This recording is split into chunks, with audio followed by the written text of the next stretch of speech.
Assalamualaikum warahmatullahi wabarakatuh. Salam sejahtera, salam Malaysia Madani dan salam pintar IPG KDRI. Tugasan ini merupakan tugasan kedua bagi kursus GWCP 1042 penulisan akademik. Nama ahli kumpulan saya iaitu saya sendiri, Iza Sharafana binti Muhammad Zaidi dan Nik Zahira Umairah binti Nik Azhar. Kami daripada unit Bahasa Melayu 1 dan merupakan ambilan Jun 2023-2028. Nama pensyarah yang terlibat ialah Dr. Rohaiza binti Padri.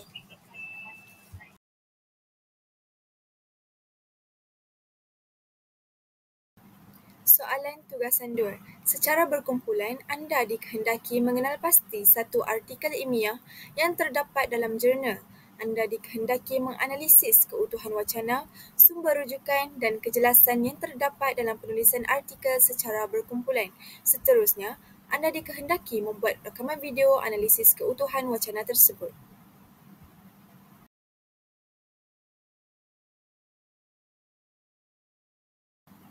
Baik, berikut merupakan contoh topik wacana yang terdapat di dalam jurnal yang telah kami ambil. Yang pertama ialah pengenalan mengenai alam cyber dan teknologi. Seterusnya, tinjauan literatur. Seterusnya, aspek metodologi.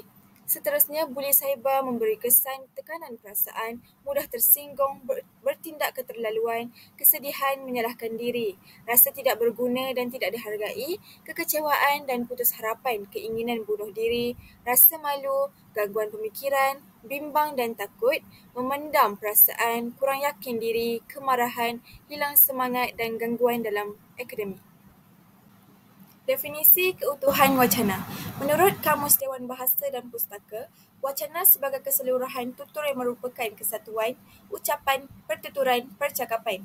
Wacana dikatakan perbincangan atau pertukaran idea secara lisan melalui wacana ilmu. Seterusnya, Ramina Haji Sabran, 1984-218. Dalam bukunya yang bertajuk Kajian Bahasa untuk Pelatih Maktab Perguruan, ada mendefinisikan wacana sebagai unit bahasa yang melebihi batas ayat kerana boleh terdiri daripada ayat, sejumlah ayat, ceraian, bab, buku, dialog, siri buku dan sebagainya yang memperlihatkan hubungan-hubungan serta perkembangan fikiran yang berturutan. Ciri-ciri keutuhan wacana.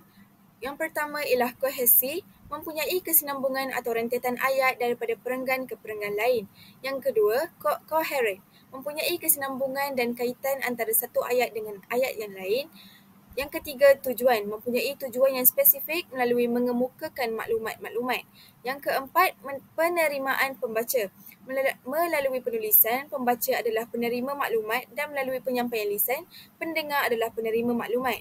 Penyampaian yang tiada unsur sentimen perasaan atau prejudis memudahkan pembaca menerima penulisan. Yang kelima, maklumat. Maklumat yang diberikan dalam penulisan dapat disampaikan melalui pengolahan idea seperti hujahan dan huraian yang jelas dan teliti. Yang keenam, keadaan wacana. Penulis mahir dalam merangkai ayat-ayat bagi mewujudkan kesatuan dalam perenggan termasuk menggunakan penanda wacana.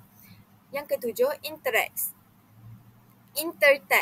Maklumat-maklumat yang diletakkan di dalam penulisan didapati melalui pengetahuan yang sedia ada dan pembaca mudah memahaminya. Keutuhan semantik. Faridah Nazir 2014 ada menjelaskan keutuhan semantik ialah hubungan yang wujud antara bahagian-bahagian wacana. Terdapat dua bahagian dalam keutuhan semantik. Yang pertama, hubungan semantik antara bahagian-bahagian wacana iaitu hubungan ini melibatkan antara klausa atau ayat sahaja. Yang kedua, kesatuan latar belakang semantik iaitu merujuk kepada kesatuan melibatkan latar belakang yang terdiri daripada kesatuan topik, hubungan sosial, kesatuan idea penulis dan jenis media penyampaian. Jenis-jenis keutuhan semantik. Yang pertama, sebab dan akibat. Contoh yang terdapat di dalam jurnal ialah tekanan perasaan hadir apabila mangsa menerima sesuatu ancaman dari luar. Tindak balas ini menyebabkan seseorang berasa takut, gelisah dan terancam apabila menerima sesuatu yang luar daripada kebiasaan atau kemampuan. Yang kedua, sebab dan tujuan. Contohnya, setahun sebelum itu, Faizal melaporkan bahawa UNICEF turut melaporkan 3 daripada 10 remaja Malaysia pernah menjadi mangsa buli cyber yang dilakukan menerusi media sosial. Kajian ini bertujuan untuk mengenal pasti apakah implikasi-implikasi negatif yang boleh berlaku terhadap mangsa buli cyber dan implikasinya terhadap pencapaian akademik mangsa buli cyber. Yang ketiga, syarat dan hasil. Noraini Idris menyarankan melalui kaedah ini urutan soalan, cara soalan diajukan dan bentuk soalan boleh berubah-ubah bergantung kepada reaksi dan tindak balas yang diberikan oleh peserta penyelidikan. Temu bual ini direkodkan dengan menggunakan alat perakam suara supaya tidak ada maklumat yang akan tertinggal atau tercicir. Yang keempat, sebab dan hasil. Contohnya, terdapat 10 tanda tekanan perasaan seperti menyendiri dan melakukan perkara yang pelik.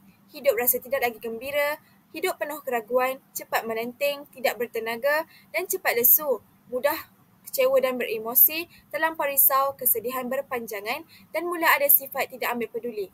Tekanan perasaan boleh menyebabkan seseorang hilang semangat dalam melakukan sesuatu perkara. Berasa kecewa yang terlampau boleh mengalami depresi, malah berisiko untuk membunuh diri. Yang kelima, alasan dan kesan. Contohnya, rasa tersinggung adalah respons secara langsung atas pernyataan orang lain yang tidak sesuai dengan seseorang. Kewujudan rasa ketidakselesaan perasaan atas sesuatu peristiwa boleh menyebabkan mangsa mengalami kemurungan. Yang keenam, konsep latar wacana. Kekecewaan membuatkan mangsa berasa sedih dan memiliki hati yang tidak tenteram. Perasaan kecewa ini pada akhirnya menyebabkan mangsa membenci dirinya sendiri, merasa tidak mampu untuk menghadapi tekanan, malah menganggap segala-galanya tidak berguna. Seterusnya, keutuhan leksikal.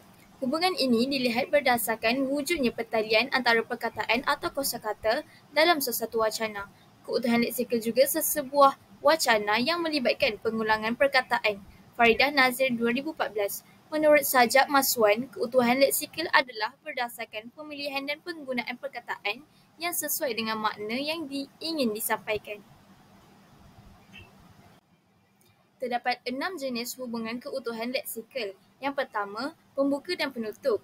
Yang kedua, antonim. Yang ketiga, hyponim. Yang keempat, kolokasi. Yang kelima, persamaan leksikal atau sinonim. Dan yang terakhir, pengulangan. Hubungan leksikal yang terdapat dalam jurnal. Yang pertama, antonim, iaitu perkataan yang berlainan bentuk ejaan atau bunyi tetapi mempunyai makna yang bertentangan. Contohnya, responden 5. Saya kan baru pindah, bukan baru pindah dah lama, tapi kan pandai cakap Sarawak. Kalau dalam grup kelas nak tanya apa-apa, kan tak faham bahasa Sarawak dan mesti dia orang kecam saya. Di sini, perkataan yang bertentangan ialah baru dan lama. Yang kedua, hyponim, iaitu perkataan yang mempunyai makna yang boleh memberi makna kepada perkataan lain, iaitu makna umum atau khusus. Contohnya, dari sudut kebimbangan pula antara implikasi yang dinyatakan seperti merasa malu, gangguan pemikiran, perasaan bimbang dan takut, memendam perasaan dan kurang yakin diri. Di sini hyponimnya ialah ayat ini ingin mengatakan tentang implikasi dan dia menyenaraikan implikasi-implikasi yang ada. Itu merupakan hyponim. Seterusnya, kolokasi, iaitu hubungan kedudukan atau kewujudan antara satu perkataan dengan yang lain dalam satu susunan serta saling berkait dengan sesuatu idea, topik, situasi atau konteks. Contohnya, disarankan juga guru tingkatkan membaca etika dan peraturan penggunaan internet dan media sosial sebagai peringatan seminggu sekali kepada murid. Mereka juga perlu mengetahui hak-hak mereka yang boleh dan tidak boleh dikongsi. Di sini, dengan cara meningkatkan membaca etika dan peraturan penggunaan internet dan media sosial akan menyebabkan murid-murid mempunyai kesedaran dalam diri mereka tentang etika mereka dalam menggunakan media sosial. Dalam pada masa yang sama juga, mereka juga akan secara tidak langsung mengetahui hak-hak mereka semasa di media sosial untuk berkongsi sesuatu perkara. Dan ini merupakan kolokasi kerana ianya lebih spesifik atau lebih khusus. Seterusnya, persamaan leksikal atau sinonim, iaitu perkataan yang bunyi atau dieja berlainan tetapi mempunyai maksud yang sama atau hampir sama. Contohnya, mereka juga harus mengelak untuk terlibat dalam serangan teks yang berlaku ketika pembuli berpakat untuk menyerang mangsa dengan beribu-ribu teks. Di sini perkataan serangan dan menyerang merupakan perkataan asal yang sama, namun menggunakan imbuhan atau perkataan yang berbeza mengikut ayat ataupun maklumat yang ingin disampaikan.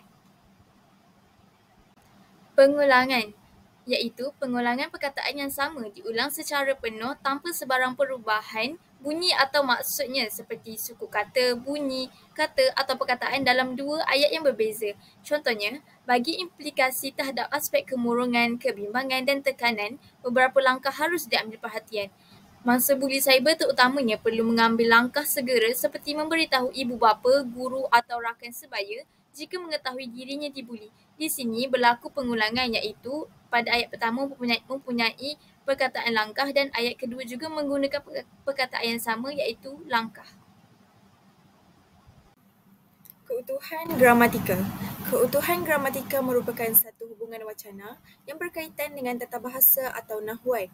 Wacana yang berkualiti ini dapat menunjukkan hubungan berdasarkan binaan tata bahasa.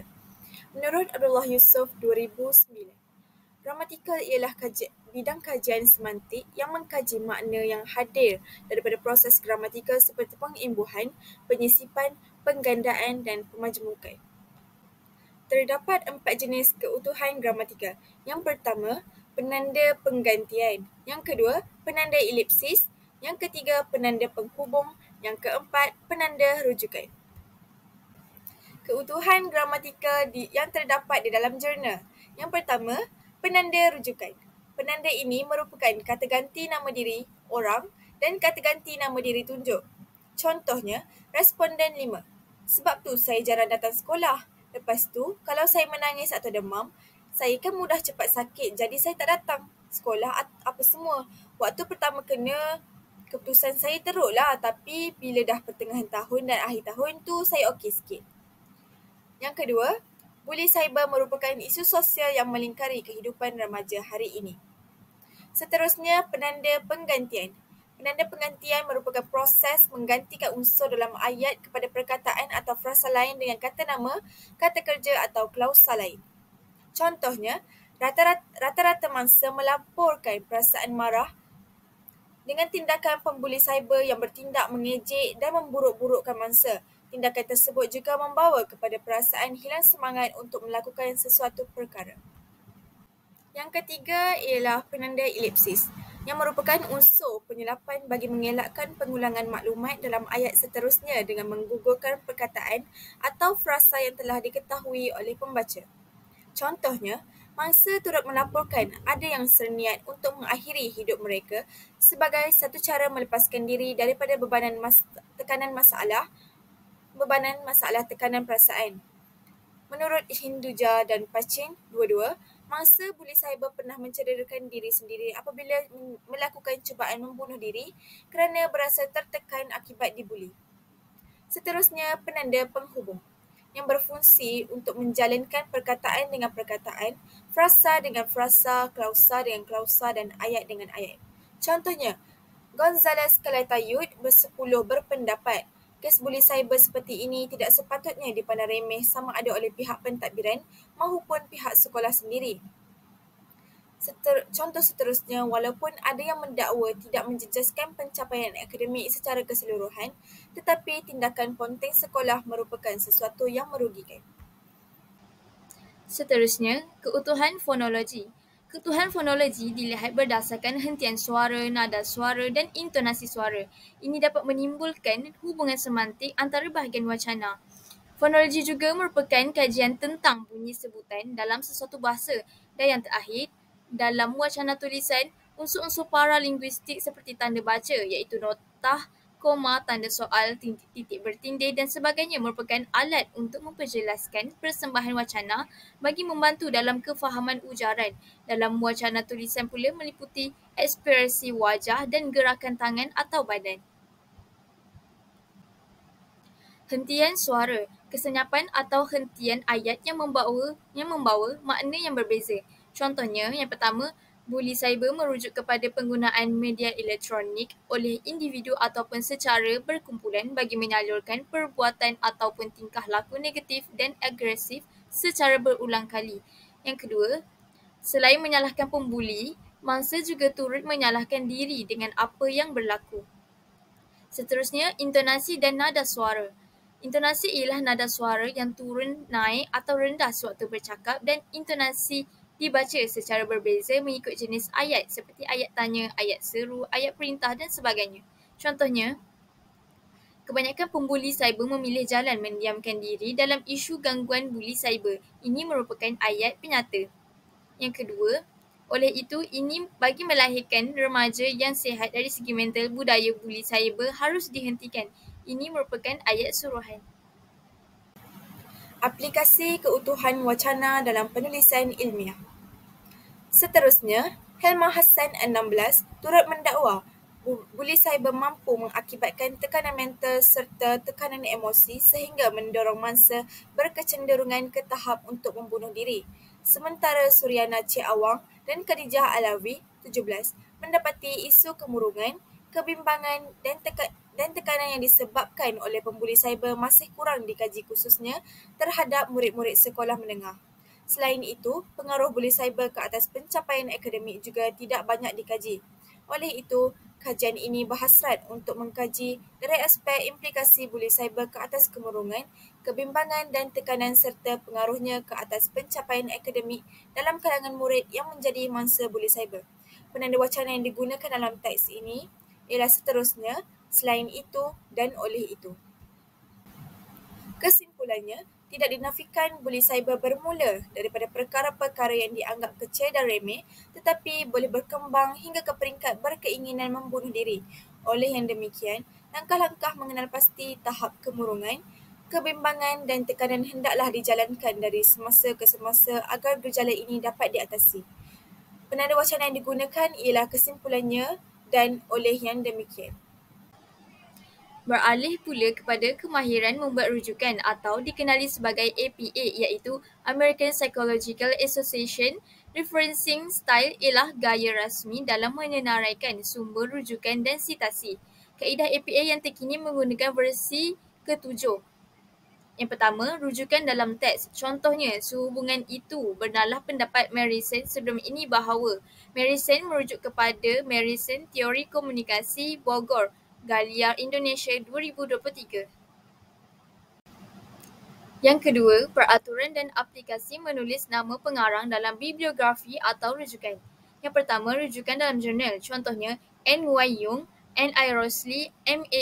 M. Saleh, F. N. S. A. Hamid, N. M. Robi, N. Rosli dan M. R. Hussein 2019. Gejala buli secara fizikal yang semakin berleluasa di sekolah. International Journal of Humanities, Management and Social Science 12, 65 hingga 75. Yang kedua, rujukan akhbar atas talian. Contohnya, A.I. Ismail dalam kurungan 15 Januari 2022. Sinar Karangkraf jenayah buli cyber makin membimbangkan. https://premium.sinarharian.com.my /artikel /1803664 fokus /. Yang ketiga ialah maklumat. Maklumat ialah sesuatu penerangan yang diperoleh daripada pelbagai sumber dalam bentuk data, pengetahuan dan kebijaksanaan. Kepentingan sumber maklumat. Yang pertama, maklumat pada masa kini terlalu banyak dan mudah diperoleh dengan adanya internet. Yang kedua, maklumat perlu dipilih, diproses dan dinilai sebelum dimanfaatkan dengan sepenuhnya oleh pengguna. Yang ketiga, kemahiran menilai maklumat penting kerana ia merupakan proses menentukan sesuatu maklumat yang diperoleh berguna atau tidak. Yang keempat, maklumat yang tepat dapat membantu membuat keputusan atau menyelesaikan masalah dengan lebih berkesan. Dan yang terakhir, maklumat yang tidak tepat akan memberikan gambaran yang salah kepada penulis dan ramai orang yang membacanya. Kriteria dalam menilai maklumat. Yang pertama, autoriti, iaitu maklumat daripada pihak berkuasa atau bertanggungjawab dan pengarang yang mempunyai autoriti dalam bidang berkenaan. Yang kedua, ketepatan maklumat. Maklumat yang tepat adalah maklumat yang bebas daripada sebarang kekurangan atau kesilapan. Yang ketiga, sama, iaitu maklumat hendaklah memenuhi objektif pengguna. Yang keempat, nilai semasa, iaitu maklumat yang dikemaskini. Dan yang kelima, lengkap dan jelas, iaitu maklumat hendaklah memberi satu gambaran yang jelas dan lengkap mengenai sesuatu perkara. Contoh autoriti Abdul Rashid Abdul Aziz yang merupakan seorang ahli akademik dan penyelidik yang cemerlang seperti memegang jawatan profesor. Contoh ketepatan maklumat, kajian mendapati rakan sebaya menjadi pilihan murid untuk melaporkan kejadian buli cyber selain ibu bapa dan guru. Dapatan ini menyamai kajian Smith yang mendapati 43.7% murid tidak memberitahu sesiapa, 26.8% kepada rakan berbanding ibu bapa atau penjaga 15.5% dan guru kelas 8.5%. Contoh nilai semasa. Menurut Internet World Stats, sehingga Jun, pengguna internet terus meningkat kepada 32,776,194 juta penduduk dengan pengguna Facebook sebanyak 86.9% bersamaan 28,490 juta penduduk. Contoh lengkap dan jelas, buli cyber merupakan isu sosial yang melingkari kehidupan remaja hari ini. Ledakan teknologi internet dan telefon bimbit mengundang pelakuan buli cyber. Buli cyber memang menimbulkan kesan kemurungan, kebimbangan dan tekanan dalam kalangan murid.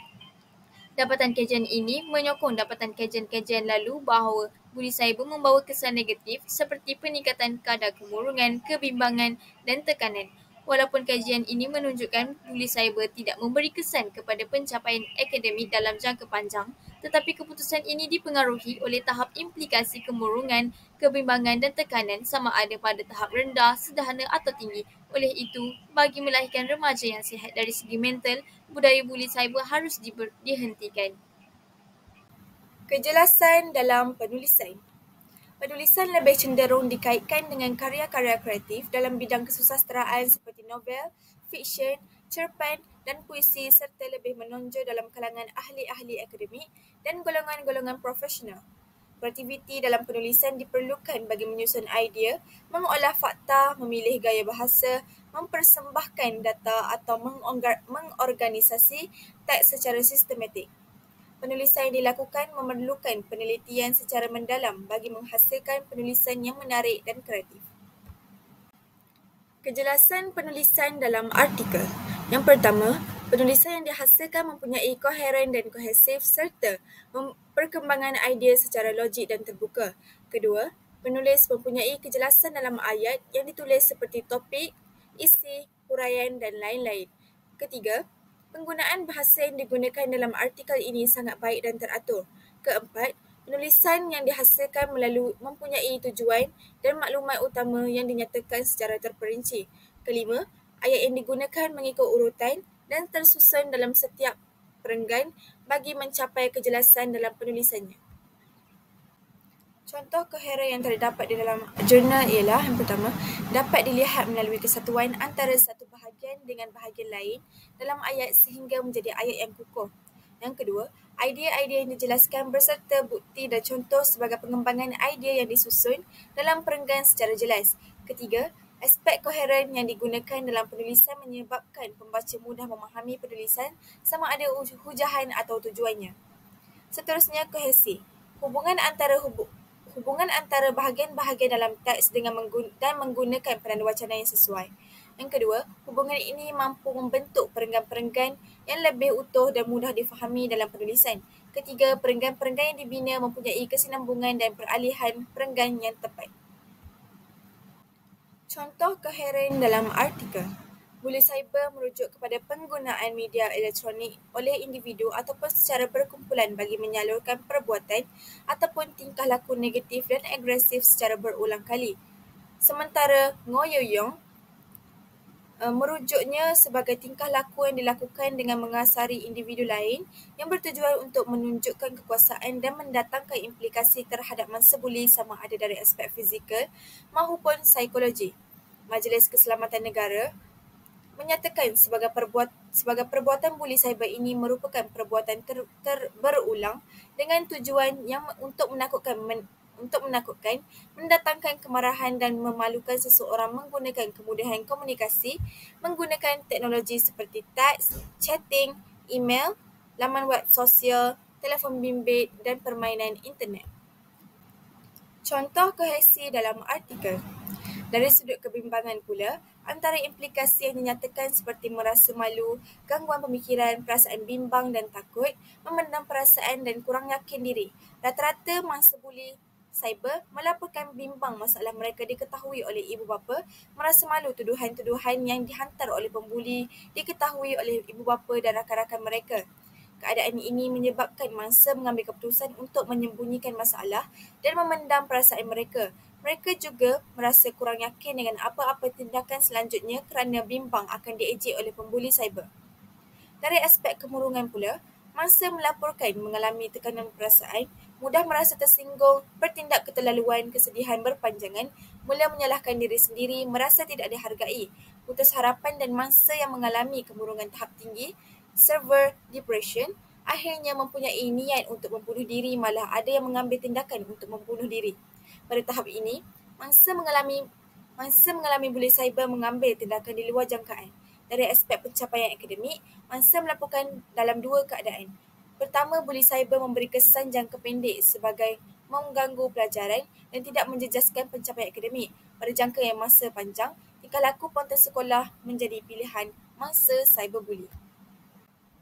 Itu sahaja daripada kami. Sekian, terima kasih.